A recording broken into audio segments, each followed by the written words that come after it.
간밤에 저는 요즘 드물게 꿈을 꾸었습니다. 그것도 2개씩이나요. 꿈의 내용이 썩 유쾌하지 않았습니다. 아침까지 기분이 찜찜했고요. 그 꿈의 의미가 무엇일까 고민하면서 하루를 보냈었답니다. 많은 사람들이 꿈을 꿉니다. 꿈의 내용 때문에 어떤 사람은 복권을 사기도 하고요. 특별히 몸조심을 하기도 합니다. 대체 꿈은 우리 인생에서 어떤 역할을 하는 것일까요? 성경에는 꿈과 관련된 이야기, 또 그런 주인공들이 참 많습니다. 대표적인 사람은 요셉이라고 말할 수 있죠. 요셉의 별명이 꿈꾸는 자였으니까요. 다니엘도 꿈과 뗄래야 뗄 수 없는 관계를 맺고 있습니다. 그가 이미 느부갓네살 왕의 꿈 이야기에도 등장하는 것을 우리는 이미 살펴보았죠. 남의 꿈 이야기만 해석해 주었던 다니엘. 그런데 7장에는 본인이 직접 꾼 꿈의 이야기가 기록되어 있습니다. 바벨론 벨사살 왕 원년에 다니엘이 그의 침상에서 꿈을 꾸며 머릿속으로 환상을 받고 그 꿈을 기록하며 그 일의 대략을 진술하니라. 그가 진술하여 이르되 내가 밤에 환상을 보았는데 하늘에 네 바람이 큰 바다로 몰려 불더니 큰 짐승 넷이 바다에서 나왔는데 그 모양이 각각 다르더라. 4마리의 큰 짐승 이야기입니다. 첫 번째 짐승은 사자와 같다고 했습니다. 정확히 사자는 아니고요.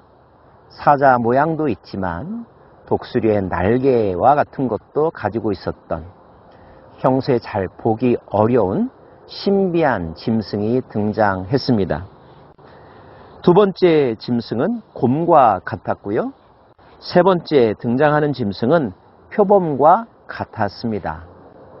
그리고 네 번째 짐승이 등장하는데요.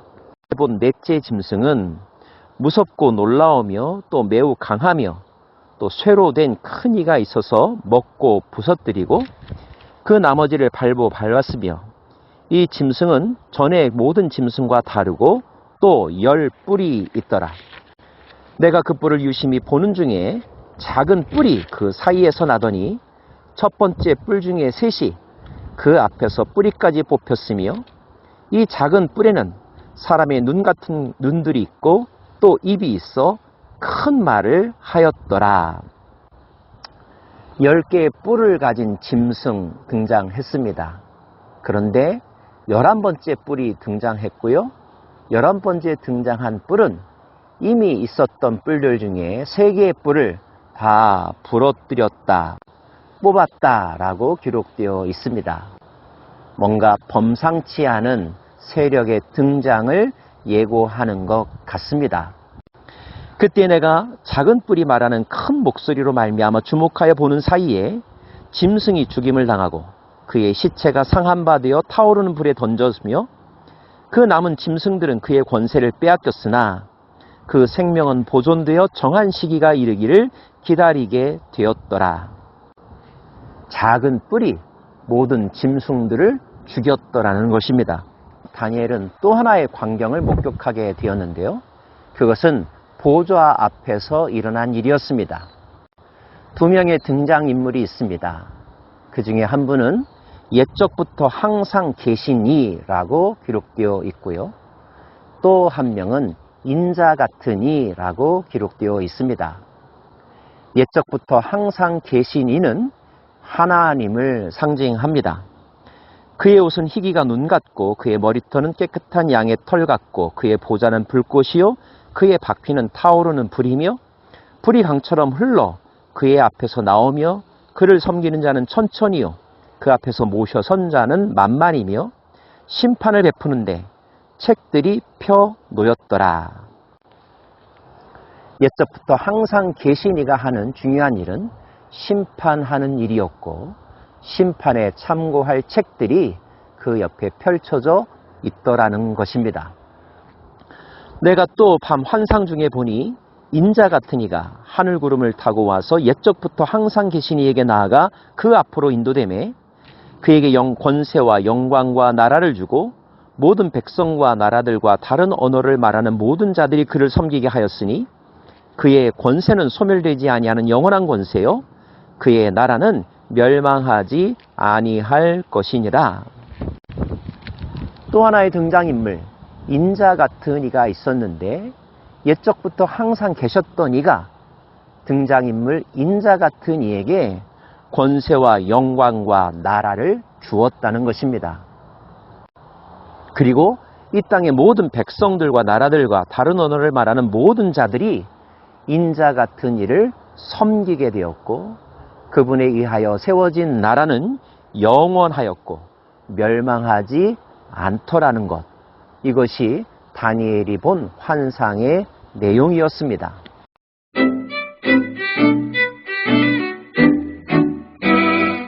꿈을 꾸고 나면 그 의미가 무엇인가 고민되지 않을 수가 없죠.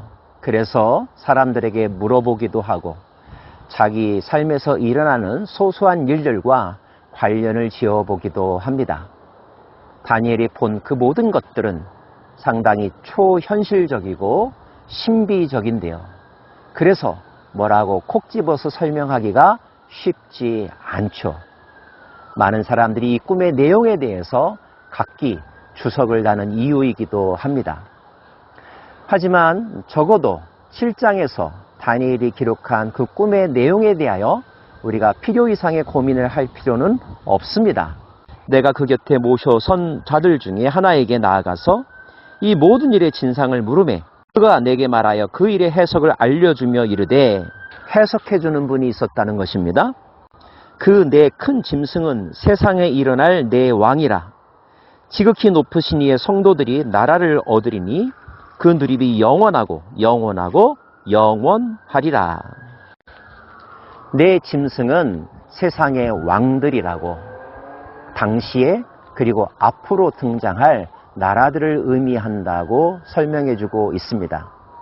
그러나 그러한 세상의 나라와는 별도로 지극히 높으신 이의 성도들, 즉 하나님의 백성들에 의하여 세워지는 나라, 그 백성들이 살아갈 나라가 있다는 거죠.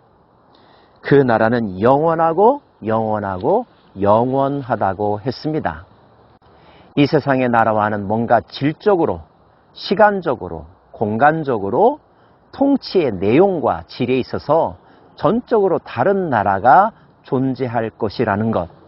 이것이 천사의 설명이었습니다. 다니엘은 특별히 4번째 짐승, 그 가운데 11번째 뿔의 정체에 대해서 매우 궁금했습니다. 그 뿔이 의미하는 바는 무엇일까 하는 거겠죠? 내가 본즉 이 뿔이 성도들과 더불어 싸워 그들에게 이겼더니 이 뿔이 지극히 높으신 이의 백성들을 괴롭히고 그들과 싸워 이기더라는 것입니다. 옛적부터 항상 계신 이가 와서 지극히 높으신 이의 성도들을 위하여 원한을 풀어주셨고 때가 이름에 성도들이 나라를 얻었더라. 하지만 그것은 잠깐이었고 지극히 높으신 분, 즉 하나님이 등장하셔서 성도들을 구하셨다는 것입니다. 모신자가 이처럼 이르되 넷째 짐승은 곧 땅의 넷째 나라인데 이는 다른 나라들과는 달라서 온 천하를 삼키고 밟아 부서뜨릴 것이며 그 10뿔은 그 나라에서 일어날 10왕이요 그 후에 또 하나가 일어나리니 그는 먼저 있던 자들과 다르고 또 새 왕을 복종시킬 것이며 그가 장차 지극히 높으신 이를 말로 대적하며 지극히 높으신 이의 성도를 괴롭게 할 것이며 그가 또 때와 법을 고치고자 할 것이며 성도들은 그의 손에 붙임바되어 한 때와 두 때와 반 때를 지내리라. 그 11번째 뿔은 이전에 존재했던 짐승들이나 이전에 있었던 뿔과는 질적으로 차이가 있는 강력한 나라일 것인데 그 나라가 하나님의 백성들을 몹시 괴롭게 할 것이다.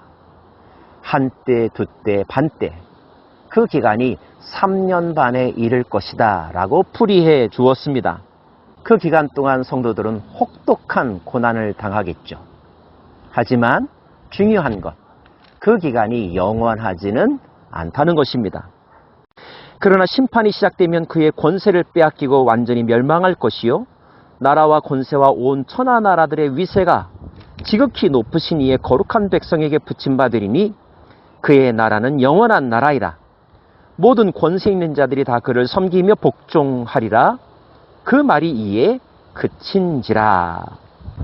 지극히 높으신 이에 의하여, 그리고 지극히 높으신 이가 권세와 영광을 준 인자 같은 이에 의하여 그 11번째 뿔은 망하게 될 것이고 새롭게 세워지는 나라는 영원하고 창대할 것이라.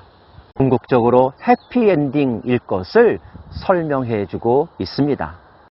이 말을 들은 다니엘, 여전히 고민과 걱정이 있었습니다.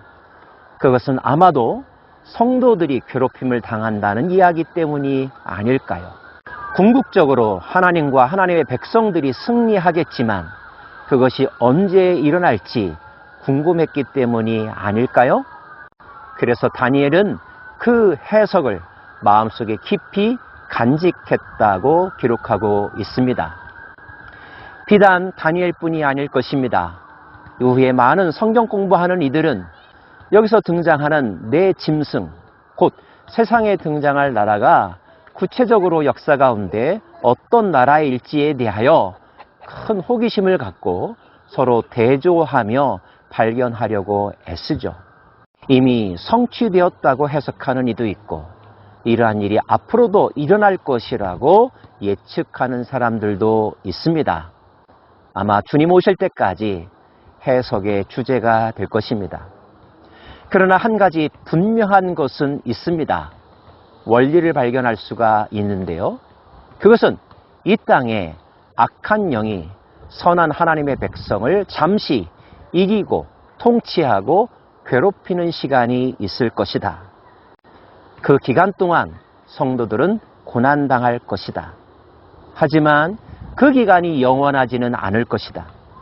하나님이 끝내 가만히 계시지는 않을 것이다.